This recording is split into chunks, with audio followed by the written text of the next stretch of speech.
سوال ہے سوال کر کے چاب علم کی کہا گیا اسے، کہا گیا سوال کر، کہا گیا سوال کر، سوال آدھا علم ہے۔ الحمدللہ رب العالمین والصلاة والسلام علی سید المرسلین، اما بعد فاعوذ باللہ من الشیطان الرجیم، بسم اللہ الرحمن الرحیم۔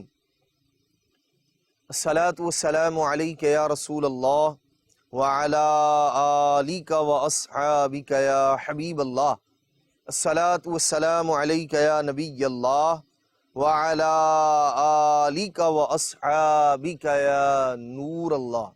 مدنی چینل کے ناظرین، آپ دیکھ رہے ہیں پروگرام سوال۔ پہلے شامل کرتے ہیں پروگرام میں درود پاک کی ایک فضیلت، اور پھر بڑھتے ہیں مختلف پوچھے گئے سوالات کی جانب۔ حضرت سیدنا علی المرتضیٰ شیر خدا کرم اللہ تعالی وجہہ الکریم ایک بار ایک جگہ تشریف فرما تھے، بیٹھے ہوئے تھے۔ اتفاق ایسا کہ غیر مسلموں کا ایک گروہ وہاں سے کچھ دور جو ہے بیٹھا ہوا تھا، تو انہوں نے مذاق کے طور پر ازراہ مذاق حضرت سیدنا علی المرتضیٰ شیر خدا کرم اللہ تعالی وجہہ الکریم کی طرف اس آدمی کو بھیجا، اور ساتھ میں یہ کہا، کہنے لگے کہ وہ علی ہے اور وہ امیر آدمی ہے، اس کے پاس جاؤ، وہ تمہیں بہت کچھ دے گا۔ اور یہ اس لیے تھا کہ حضرت سیدنا علی المرتضیٰ شیر خدا کرم اللہ تعالی وجہہ الکریم کا معاذ اللہ مذاق اڑایا جائے۔ اللہ اکبر۔ حالانکہ حضرت علی المرتضیٰ کرم اللہ تعالی وجہہ الکریم اس وقت جو تھے وہ خود تہی دست تھے۔ سائل آپ کے پاس آیا اور آتے انہیں سوال کیا، میری مدد کریں، مجھے کچھ دیں۔ آپ رضی اللہ تعالی عنہ نے اپنی مومنانہ فراست سے جان لیا کہ یہ بندہ یہ آیا کیسے ہے، کیوں آیا ہے، کس نے بھیجا ہے، غیر مسلموں کی شرارت ہے۔ تو حضرت سیدنا علی المرتضیٰ شیر خدا کرم اللہ تعالی وجہہ الکریم نے کیا کیا، آپ نے 10 بار درود پاک پڑھا اور اس سائل مانگنے والے کے ہاتھ پہ دم کر دیا ایسے، اور فرمایا اس مٹھی کو وہ جو غیر مسلم، وہ جو کفار ہیں جنہوں نے یہاں میرے پاس بھیجا ہے، فرمایا اسے بند کر لو اور ان کے سامنے جا کے کھول دینا۔ جب وہ ان غیر مسلموں کے پاس گیا، انہوں نے پوچھا کیا دیا؟ مقصد تو تھا مذاق اڑانا، معاذ اللہ۔ کہنے لگے کیا دیا؟ اس سائل نے ان کے سامنے ایسے یوں کر کے ہتھیلی کھول دی، کہنے لگا یہ۔ تو جیسے ہی اس نے یوں کر کے ہتھیلی کھولی، اپنی مٹھی اس نے کھولی، تو لوگ دیکھ کر حیران رہ گئے، اس کے اندر اشرفیاں جو ہے وہ موجود تھی۔ اللہ اکبر۔ اب یہ منظر دیکھ کر یہ بالکل ان کی توقع کے خلاف تھا، اور یہ درود پاک کی برکت تھی جو حضرت سیدنا علی المرتضیٰ شیر خدا کرم اللہ تعالی وجہہ الکریم نے پڑھ کے اس کے ہاتھ پہ دم کیا تھا۔ یہ منظر دیکھنا تھا کہ ان میں سے کئی غیر مسلم، وہ جو کافر تھے، حضرت علی المرتضیٰ شیر خدا کرم اللہ تعالی وجہہ الکریم کی یہ کرامت دیکھ کر اسلام لے آئے، مسلمان ہو گئے۔ صلو علی الحبیب صلی اللہ تعالی علی محمد صلی اللہ علیہ وسلم، صلاۃ و سلاما علیک یا سیدی یا سیدی یا رسول اللہ۔ مدنی چینل کے ناظرین حضرات، محدثین کرام ہوں یا اولیاء اعظام ہوں، اللہ تبارک تعالیٰ کے نیک بندوں کا طریقہ کار یہ رہا ہے کہ وہ مختلف لوگوں سے سوالات کیا کرتے تھے، پوچھا کرتے تھے علم میں اضافے کے لیے۔ آج بھی کچھ محدثین کرام، کچھ اللہ تبارک تعالیٰ کے نیک بندوں سے کیے گئے کچھ سوالات اپنے پروگرام میں شامل کرتے ہیں۔ حضرت سیدنا عبداللہ ابن مبارک رحمت اللہ تعالی علیہ، آپ کا بیان ہے، بہت بڑے امام ہیں، بہت بڑے امام ہیں، اور بہت بڑے امام کے شاگرد ہیں۔ جی ہاں، حضرت سیدنا امام اعظم ابو حنیفہ نعمان بن ثابت رضی اللہ تعالی عنہ کے بہت جلیل القدر شاگرد ہیں، بڑے چہیتے شاگرد ہیں حضرت سیدنا عبداللہ ابن مبارک رحمت اللہ تعالی علیہ۔ آپ کا بیان ہے کہ حضرت سیدنا سفیان ثوری رحمت اللہ تعالی علیہ سے کسی نے سوال کیا، کیا اے ابو عبداللہ، یہ کنیت ہے حضرت سیدنا سفیان ثوری رحمت اللہ تعالی علیہ کی، کہ آپ کو طلب علم زیادہ محبوب ہے یا عمل؟ یعنی آپ کو کیا چیز پسند ہے؟ علم حاصل کرنا، علم حاصل کرنا، علم حاصل کرنا، خوب علم حاصل کرنا، طلب علم اس کا زیادہ شوق ہے، آپ کو محبوب ہے، یا جو علم حاصل ہو گیا اس پر عمل کرنا؟ ان میں سے کیا محبوب ہے، کیا پسند ہے آپ کو؟ ہم بھی غور کریں مدنی چینل کے ناظرین، اگر یہ سوال ہم سے کیا جائے تو ہمارا جواب کیا ہوگا؟ ہر ایک غور کرے۔ فرماتے ہیں حضرت سیدنا سفیان ثوری رحمت اللہ تعالی علیہ، فرماتے ہیں کہ علم عمل کے لیے ہی حاصل کیا جاتا ہے۔ علم حاصل کرنے کا مقصد کیا ہے؟ اس پر عمل کیا جائے، اس کے مطابق زندگی گزاری جائے۔ فرماتے ہیں علم عمل کے لیے ہی حاصل کیا جاتا ہے، تو عمل کی وجہ سے علم حاصل کرنا چھوڑو، نہ علم حاصل کرنے کی وجہ سے عمل ترک کرو۔ فرما رہے ہیں کہ علم آدمی اس لیے سیکھتا ہے، اس لیے حاصل کرتا ہے تاکہ اس پر کیا کرے؟ عمل کرے۔ تو فرماتے ہیں عمل کی وجہ سے علم حاصل کرنا نہ چھوڑو، علم حاصل کرو، اور فرما رہے ہیں نہ علم حاصل کرنے کی وجہ سے عمل ترک کرو، یعنی دونوں چیزیں لازم اور ملزوم ہیں، علم بھی حاصل کرو، عمل بھی کرو، عمل بھی کرو اور علم بھی حاصل کرو۔ ارشاد فرما رہے ہیں یہ نہیں کہ آدمی مجھے عمل کرنا پڑے گا لہذا میں علم بھی حاصل نہیں کرتا، یا علم حاصل کرتا ہوں صرف عمل نہیں کروں گا، نہ، فرما رہے ہیں دونوں کام کرو۔ علم حاصل کرنے کا مقصد ہی عمل کرنا ہے، اس لیے عمل بھی کرو اور علم بھی حاصل کرو۔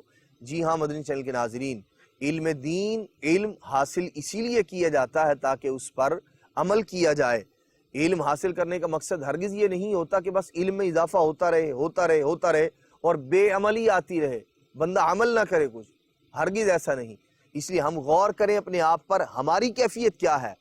کیا صرف علم کا حصول، نئی نئی باتیں، نئے نئے واقعات، نئے نئے جو ہے وہ روایات، حکایات اور نئی نئی باتیں ہمارے علم میں آئیں، ہمیں یہ محبوب ہے، یا جو علم آ گیا ہے اس پر عمل کرنا یہ محبوب ہے، یہ پسند ہے؟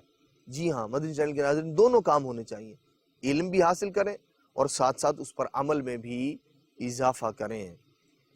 حضرت سیدنا سفیان ثوری رحمت اللہ تعالی علیہ، انہی کا ایک اور واقعہ ہے، آپ بیان فرماتے ہیں کہ ایک عابد، ایک عبادت کرنے والے کا گزر ایک راہب کے پاس سے ہوا، تو عابد نے راہب سے پوچھا، کیا؟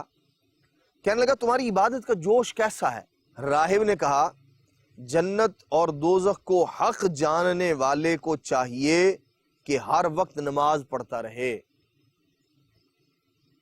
عابد نے کہا، جو عبادت کرنے والا تھا، وہ کہنے لگا میں اتنا روؤں گا کہ میرے آنسوؤں سے گھاس اگ آئے گی۔ راہب نے کہا ہنسنے اور پرسکون زندگی گزارنے والا اس آدمی سے بہتر ہے جو روتا ہے اور اپنے عمل پر ناز کرتا ہے، کیونکہ اترانے والے کی نماز اس کے سر سے تجاوز نہیں کرتی، سر سے بلند نہیں ہوتی، اوپر نہیں جاتی۔ اللہ اکبر۔ مدنی چینل کے ناظرین غور فرمائیے، اس سوال اور جواب پر غور کیجئے کہ اللہ تبارک تعالیٰ کی عبادت کس انداز میں ہو کہ بندہ جنت اور دوزخ کو حق جانے اور عبادت کرے۔ راہب نے جو بات کہی، اور پھر جب دوسرے آدمی نے یہ کہا کہ میں روؤں گا، کثرت کے ساتھ روؤں گا، اتنے آنسو بہاؤں گا، کتنے کہ گھاس اگ آئے آنسوؤں سے، تو اب یہ جو راہب ہے وہ اسے عبادت گزار کو کیا پیغام دے رہا ہے؟ اخلاص کا، للہیت کا، کام اور عمل اللہ تبارک تعالیٰ کے لیے کرنے کا، کہ جب تم نیکی کرو تو صرف فقط اللہ کی رضا کے لیے کرو۔ کیا فرمایا؟ فرمایا کہ ہنسنے اور پرسکون زندگی گزارنے والا اس آدمی سے بہتر ہے جو روتا ہے اور اپنے عمل پر ناز کرتا ہے، اتراتا ہے، فخر کرتا ہے۔ عمل، نیکی لوگوں پر فخر کرنے کے لیے، اپنے آپ پر فخر کرنے کے لیے، بہت عبادت کرتا ہوں، 5 نمازیں جماعت کے ساتھ پڑھتا ہوں، تلاوت قرآن بھی روز کرتا ہوں، یہ کیا ہے؟ ناز کر رہا ہے۔ تو کہا گیا کہ وہ آدمی جو اپنی ہنسنے اور پرسکون زندگی گزارنے والا ہے، وہ آدمی اس سے اچھا ہے جو آنسو تو بہا رہا ہے لیکن ساتھ میں وہ اس پر فخر بھی کر رہا ہے، ناز بھی کر رہا ہے۔ اور کہا کہ اترانے والے کی نماز جو ہے، جو فخر کرتا ہے اپنی عبادت پر، اپنی ریاضت پر، اپنی نماز پر، تو ایسا نہیں کہ اس کی نماز اللہ کریم کی بارگاہ میں شرف قبولیت پا لیتی ہے، اللہ تبارک تعالیٰ قبول فرما لیتا ہے، نہیں، فرمایا اس کی تو نماز اس کے سر سے اوپر نہیں جاتی، چہ جائے کہ وہ اللہ تبارک تعالیٰ کی بارگاہ میں پہنچے اور شرف قبولیت پائے۔ مدنی چینل کے ناظرین غور فرمائیے، ہم میں سے ہر ایک غور کرے، میرا عبادت کا انداز کیسا ہے، تلاوت قرآن کا انداز کیسا ہے، نماز پڑھنے کا انداز کیسا ہے؟ کیا دوسروں کو حقیر جان کر خود اپنی عبادت پر ناز کرتا ہوں، یا رب کا شکر ادا کرتا ہوں کہ میرے مولا، میرے خالق، میرے مالک، یہ تیری ہی دی ہوئی توفیق ہے کہ تو نے مجھے توفیق عطا کی ہے تو میں تیری بارگاہ میں حاضر ہوں، تیری عبادت کر رہا ہوں، تیرے کلام کی تلاوت کر رہا ہوں۔ اگر یہ انداز ہوگا عاجزی اور انکساری والا، تو اللہ تبارک و تعالیٰ بندے پر فضل بھی فرمائے گا، کرم بھی فرمائے گا۔ اب غور کر لیجئے مدنی چینل کے ناظرین، ہم میں ہر ایک غور کرے، مجھ سمیت ہر ایک غور کرے کہ ہمارا انداز کیا ہے، ہم اللہ تبارک تعالیٰ کی عبادت کس انداز میں کرتے ہیں؟ کیا یہی فقط اللہ کے لیے اخلاص والی نماز، مخلص ہو کر نماز ادا کرتے ہیں، یا ریاکاری کے لیے، دکھاوے کے لیے، غرور کے لیے، بڑھاوا دکھانے کے لیے، اپنے آپ کو بڑا ظاہر کرنے کے لیے؟ اگر یہ خرابیاں ہیں تو ایسی خرابیوں سے اللہ تبارک تعالیٰ ہم سب کو محفوظ اور مامون فرمائے، ہم سب کو بچائے اللہ تبارک تعالیٰ۔ حضرت سیدنا سفیان ثوری رحمۃ اللہ تعالی علیہ آپ ہی کا ایک اور واقعہ جو ہے وہ پروگرام میں شامل کرتے ہیں۔ حضرت سیدنا عبد الرحمن بن مہدی رحمۃ اللہ تعالی علیہ آپ فرماتے ہیں کہ حضرت سیدنا سفیان ثوری رحمۃ اللہ تعالی علیہ جب آپ کا وصال ہوا تو فرماتے میرے پاس ہوا، جب آپ کو موت کی شدت محسوس ہوئی تو حضرت سفیان ثوری رونے لگے، آنسو بہانے لگے۔ ایک آدمی نے اس وقت میں جب کہ آپ رونے لگے تو ایک آدمی نے آپ سے پوچھا، کہنے لگا ابو عبداللہ کیا آپ کو اپنے گناہ زیادہ نظر آ رہے ہیں؟ اللہ اکبر۔ حضرت سیدنا سفیان ثوری رحمۃ اللہ تعالی علیہ جیسا جلیل القدر امام، لیکن شاید اس آدمی کا یہ پوچھنا، یہ سوال کرنا بھی یہ کسی حکمت سے خالی نہیں تھا۔ یقیناً وہ بھی جانتے تھے کہ حضرت سیدنا سفیان ثوری رحمۃ اللہ تعالی علیہ کس طرح زندگی گزارنے والے ہیں، لیکن اس نے سوال کر دیا، کہنے لگا کیا آپ کو گناہ زیادہ نظر آ رہے ہیں اپنے؟ تو آپ رحمت اللہ تعالی علیہ نے زمین سے تھوڑی سی مٹی اٹھا کر ارشاد فرمایا، حضرت سفیان ثوری رحمت اللہ تعالی نے فرماتے ہیں خدا کی قسم میرے گناہ میرے نزدیک اس مٹی سے بھی زیادہ حقیر ہیں۔ فرماتے مجھے تو یہ خوف ہے کہ کہیں موت سے پہلے میرا ایمان سلب نہ ہو جائے، میرا ایمان نہ چھین لیا جائے۔ اللہ اکبر۔ مدنی چینل کے ناظرین غور فرمائیے، یہ اللہ تبارک تعالیٰ کے نیک بندے نبی پاک صلی اللہ تعالیٰ علیہ وآلہ وسلم کی حدیث بیان کرتے ہوئے جنہوں نے اپنی ساری زندگی گزار دی ہے، لیکن ایمان کی حفاظت کی اتنی فکر ہے انہیں، ایسا خیال ہے کہ آپ فرما رہے ہیں کہ میرے نزدیک گناہ اس مٹی سے بھی زیادہ حقیر ہے۔ کیوں؟ اس لیے کہ اگر ایمان سلامت ہے تو اللہ کے فضل پر، کرم پر، رحمت پر، نبی پاک علیہ السلام کی شفاعت پر بھروسہ یقیناً مسلمان کو ہوتا ہے کہ اللہ تبارک تعالیٰ بخش دے گا۔ لیکن اگر ایمان ہی پلے نہ رہا، ایمان ہی چھن گیا، تو پھر اب وہ نیکیاں، اب بخشش کی امید ہرگز نہیں کی جا سکتی۔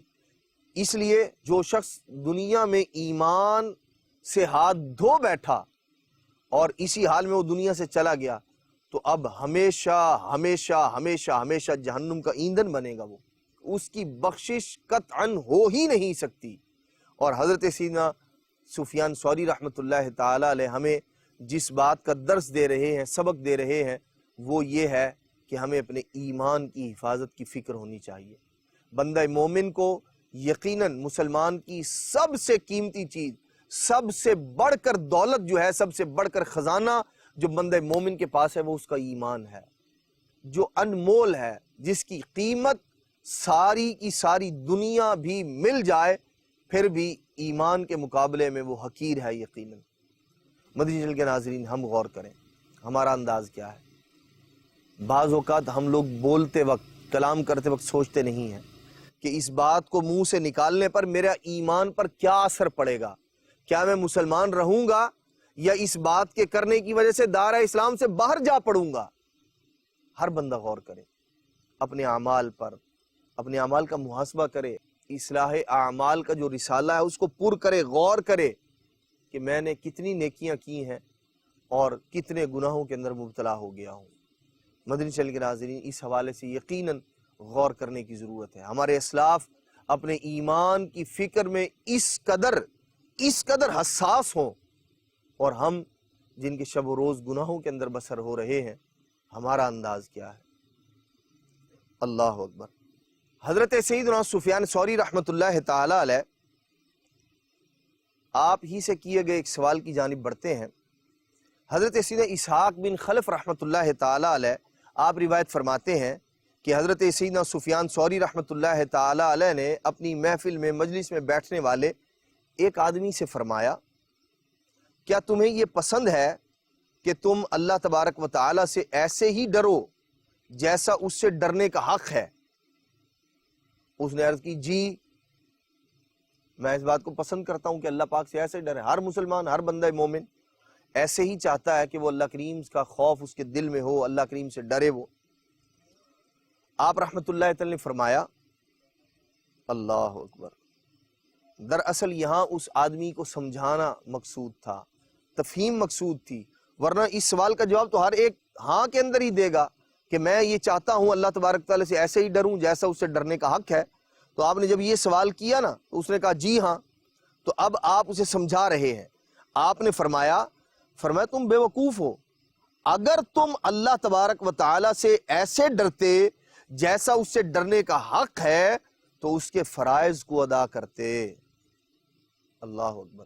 مدنی چینل کے ناظرین، ہم میں سے ہر ایک غور کرے کہ ہم میں سے ہر ایک اس بات کا خواہش مند ہے کہ میرے دل میں بھی اللہ کا ایسا خوف ہو جیسا خوف ہونا چاہیے، اللہ تبارک و تعالیٰ سے میں بھی ایسا ہی ڈر میرے دل کے اندر ہو جیسا ڈر رکھنا چاہیے۔